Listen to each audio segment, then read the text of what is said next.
All right, here we go. Hello, hello. How are you today? If you're able to join me live on this gorgeous day, let me know in the comments, Team Live. If you're joining me later as a replay, let me know that you're watching me then. I love to connect with you and engage with you. This is what this group is for. I really want this space to be a place that we can come together to celebrate what's going well, to share what challenges we're coming across as we create lifestyle changes. As the weather is getting warmer, it's very common that there is an urgency to want to change your body, right? Let me know if this is something you are feeling right now or hearing a lot of people around you commenting that, you know how it goes. As the clothes are coming off, we're like, I really have not given myself a lot of attention over the winter or whatever the case is.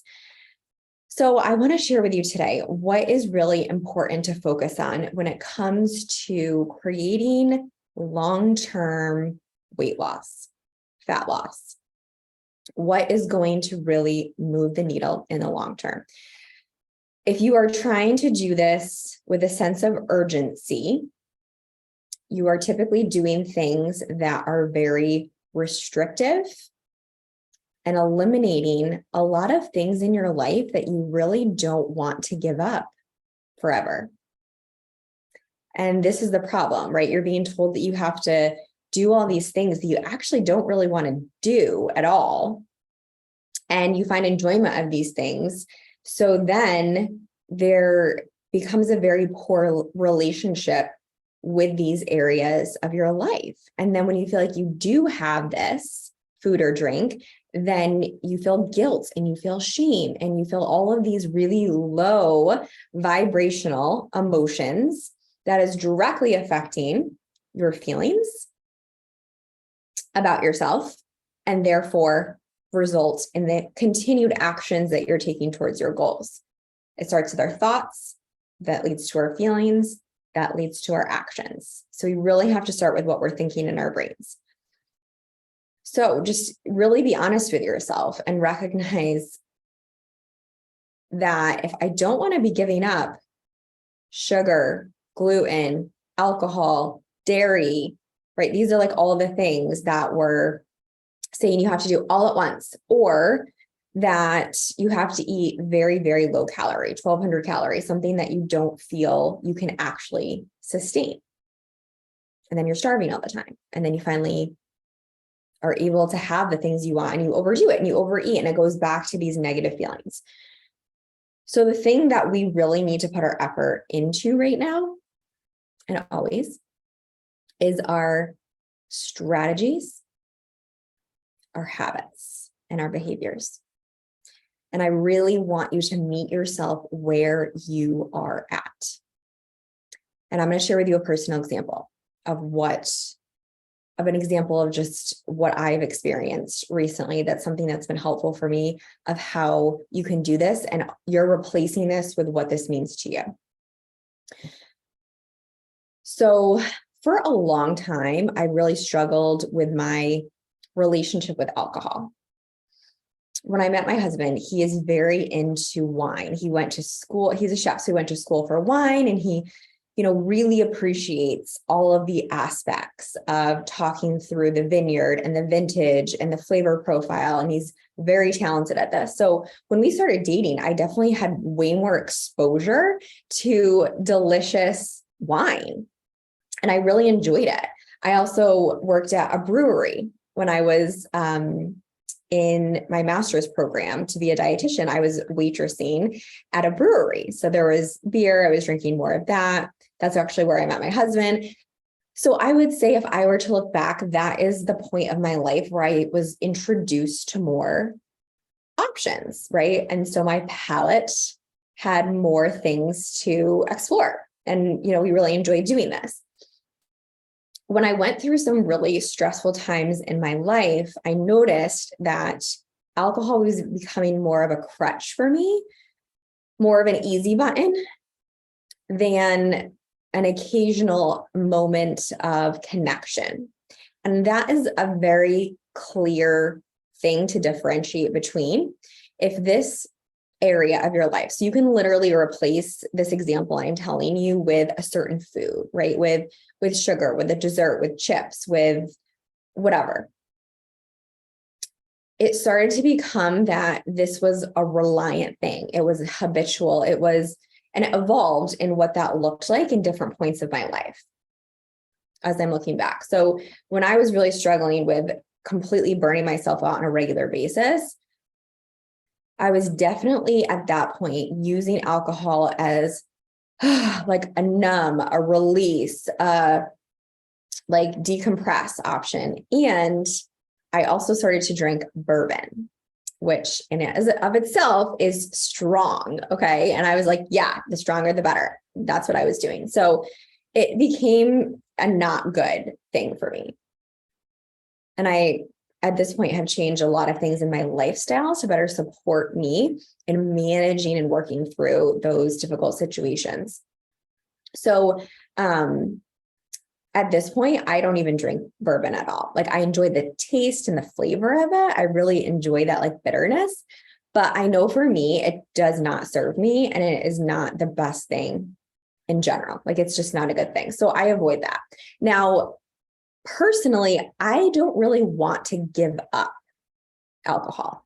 Like I don't really want to be in abstinence, but I also don't want to be reliant on this every single night. So let me know if there is this feeling of, okay, I don't really want to give it up completely, but I don't want to make this something that feels out of control, easy button, reliant for me. And that's a very real thing with a lot of these things in our lives. So that's the kind of place I was in. And I've really, really had to work a very long time to figure out what this relationship with alcohol meant to me. For a while, I realized it became, so once I stopped doing the bourbon, like that was good, but I changed my lifestyle, right? Chris and I completely changed our lifestyle with our jobs. We moved, we really changed what that meant, and that helped tremendously. And that's a story for another day. I'm happy to share more about that if that would be valuable of things I've done to really support me in my wellness.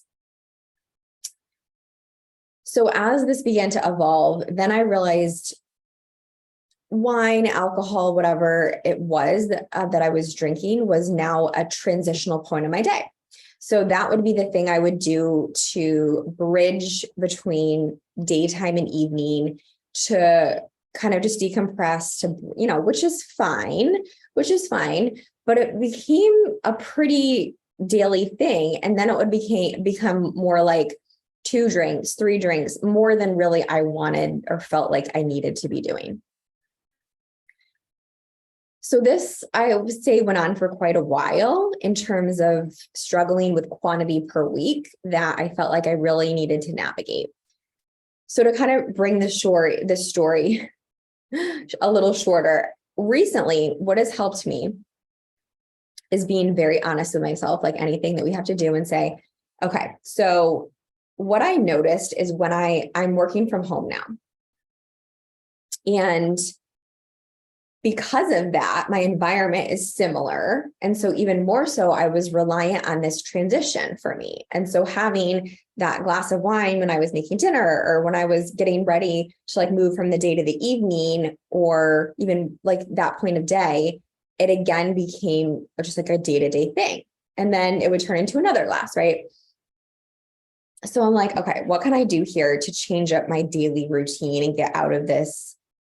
Every day is very similar. So I made it very intentional that during the day, at least 2 or 3 days a week, I'm out of the house during the day. So that was the first piece that was really helpful in just breaking up my day in different ways. So that worked well. And then the second piece with that recently is I started having dinner earlier. When my husband and I weren't eating dinner together, I would have dinner earlier. What I noticed is that when I was hungry, like really ready for dinner, and then I would have a glass, there was almost this urgency to have it more, but I was actually hungry, if that makes sense. So for me, having dinner earlier and then checking in with myself, I noticed, I'm like, I really don't need to have a drink right now. Like I'm actually good. So that I started to realize. So that started to improve. And then I needed to have something else to look forward to at the end of the day. This is a big piece that I'm working out with my nutrition clients, finding other things in your life that you look forward to. When it comes to changing our habits and our behaviors, there's always a outcome that we are looking for, a feeling that we're looking for. It starts with a cue. So the cue maybe is transitioning from work today. The cue is, okay, I have to get ready for bed. I'm getting my pajamas on. Maybe for you, it's I'm watching TV and that's the cue. And then I get a snack. That's the routine. I just turn on the TV, then I get a snack. The reward is that you start to feel relaxed. You start to like your nervous system slows down. You have that comfort, right? Those are the things you're looking for. And you really have to identify what that is for you. What are you looking for? What is the outcome you're looking for from this behavior that you're doing? Is it comfort? Is it escape? Is it enjoyment? Is it joy? Is it like, what is that feeling or emotion that you are looking for? This is so important to understand because most people are completely unaware of their feelings and emotions. And if we're not really checking in with that, we can't address the problem. We can't change the behavior because the cue is always going to be there. The cue is going to be there if it's the end of the day. And this is what I do. This is my habit to get this reward. Does that make sense? I'm just going to pause here for a second and look here. Hi, Jess. I have a hard time with chocolate and sugar. Yeah. So use this example with, chocolate or sugar is looking at your habits with that. What are you looking for when you're having that? What time of day is it? What are you needing? So with chocolate and sugar, it can also go with making sure you're having enough nutrients at meals, enough protein, making sure you're not waiting too long between meals. So I am going to do a whole separate training on cravings, and I have that in my Essence program as well. That's so important with the cravings piece of things. So the most recent thing that I've done that I really found the biggest impact is having something else that I'm looking forward to genuinely in the evening. And this sounds kind of silly, but it's working for me. So for me, what I do in my business, which I absolutely love, is that my lifestyle is a part of what I do on a day-to-day basis. So I'm constantly reading things and saying, oh, how can I reteach this? Or how can I give an example through this? Or how can I, make this something different? Like my brain's always thinking that way, which is awesome. I absolutely love that. But at the same time, I'm also not doing something that I'm completely feeling like I'm not looking for an outcome or like achieving something from that. So I found for me, I needed to do something that was not outcome driven. This is me personally. So I needed to do something that felt like I completely relax, turn it off, and dive into like a story or escape. So I went to the library the other day and I just decided that I'm going to get a book that is a novel.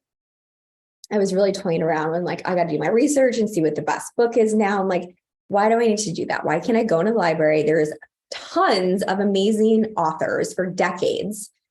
I'm sure I can go look at an option and read a couple of the inside paragraphs and choose something. And if I don't like it, I take it back and get something else. No big deal, right? So I just like kind of talk myself through this. And this is a huge piece of what we do is coaching yourself through those moments of you're probably overthinking it and making it way harder than it needs to be. What is something you can do now to start? Right? It's really that part of things. So I got a novel and it's actually right here next to me. Emily Giffin is the author. It's called Where We Belong. I haven't read a book or a novel like this, and I couldn't even tell you, years and years and years, decades. So in the evening times, like I said, first of all, I'm leaving the house a couple days a week. I'm having dinner earlier. And then I am really having like a hard stop time to put my phone down, get my pajamas, wash my face, like do my bedtime routine. And then getting into bed, I have a really nice reading light in my bedroom. So for me, I can see better than sitting on the couch. And honestly, I think it's better because then I don't fall asleep on the couch. So I've been getting into bed and really looking forward to this book. I feel like I'm genuinely involved with these characters or with the characters in the story. Like I feel connected to them. It sounds so bizarre, but I don't know. I'm just really enjoying doing that. So I look forward to it. I really feel like I'm just like in the process of that. And for me, that's been something to look forward to. And the other thing I'll say related to that is when I would drink too much, I couldn't read. I couldn't focus on reading. So I'd have to do something mindless, like watch TV. And I really didn't want to be doing that all the time. So this was like a multiple gains from this habit. So see, for me, the cue was, okay, I need something at night to look forward to like find enjoyment of. I was looking for enjoyment, being able to disconnect, to unwind, to feel like I was in and invested in something, if that makes sense, but not feel like I needed to achieve or create something from that. So that worked really well for me. I've been doing this for, it's been like a week, but I have to say it's been really helpful. I haven't had anything. When my husband and I are home for dinner, which is just a couple nights a week, we'll have something with dinner, a glass of wine with dinner. But outside of that, this has been working really well for me. So that is why it is so important that we're focusing on our strategies and our habits to support where we want to be. So for me, I don't really want to give up alcohol, right? I said that in the beginning. So that felt there was resistance with that. And then I wouldn't do it. And then I'd feel like I'm failing. And then I'd feel frustrated. And it's this whole mind game that's not helping the outcome we're looking for at all. So how can you meet yourself where you're at and focus on changing your lifestyle, your habits, your behaviors, how you talk to yourself, your thinking? These are the things you want to put your energy towards versus focusing on comparing yourself to others, restricting certain foods, completely eliminating this from your life if you genuinely don't want to. Some people do better where they say, I need to avoid this at all costs. It is not serving me. It is not something that is a part of my lifestyle. That is completely fine. That is 110% your right. There is no right way to do this. And this is something I'm working through with my nutrition clients because they are the captain of the ship. They know their bodies better than anybody in this whole entire world. But you have to, mostly what we're looking on is reclaiming their own power they already have, but they're disconnected from, or so used to everybody else telling them what to do with their bodies and what they're putting in their bodies. So if you've been dieting for decades of your life, you probably have been told what you should and shouldn't eat and not to trust yourself and to push off hunger. You're not really hungry. And so we're deeply disconnected from our bodies and we don't trust ourselves. Starting to relearn and reconnect with yourself, what you need, is foundational. Focus on that right now. And I know this sounds simple, but it is hard to work through on your own. And I've had to need so much support with this. We all need support. I am a health professional, but I'm also a human being. And that's why I think it's so important that I'm sharing things that I'm working through. But it doesn't have to be the same thing you're working through, but maybe you can replace an example I'm sharing with you with something that is relevant in your life. So let me know if that was a helpful scenario to walk you through. I didn't want to go too crazy there, but I thought it was helpful right now when things can feel there's this urgency of all these things they need to change. Focus on the one area, focus on your strategies, your habits versus tactics. Tactics are temporary solutions that, like motivation, that's temporary, it's fleeting. It's not going to give you that sustaining power to carry through, where if you create systems in your life to know this is a weak area of mine, I need to create better systems to support me to know that at 3:00 in the afternoon, I get home, I'm starving and I raid the pantry. That's knowing yourself. So it's saying, okay, I need to plan an intentional snack that's adequate with enough protein, enough carbs, have this with me in the car when I'm driving home, because I know I'm ravenous at this point, or have snack options ready to go when you walk in the door. And that is your go-to. That's called a system. That's called a strategy that you are supporting yourself and meeting yourself where you're at. So you avoid the alternative outcome that you're working to manage, which ultimately is going to help you to lose weight or whatever your goal is. Right? Okay. So I hope that was helpful for you guys. Anything else you're thinking? Any other questions or examples? Examples of things that you felt like you don't want to eliminate, or strategies that you felt helpful for you. Okay, it was so good to see you. Let me know if there's anything I can do for you. If you're interested in working together, of course, send me a message. I'm starting to do some different offerings of more short-term work together. I'm finding people are needing that as well. Just some short-term, less frequent sessions together. So I am looking at offering some alternative options there. I love to connect with you. Love to see you. Have a wonderful rest of your day. I'll talk to you soon.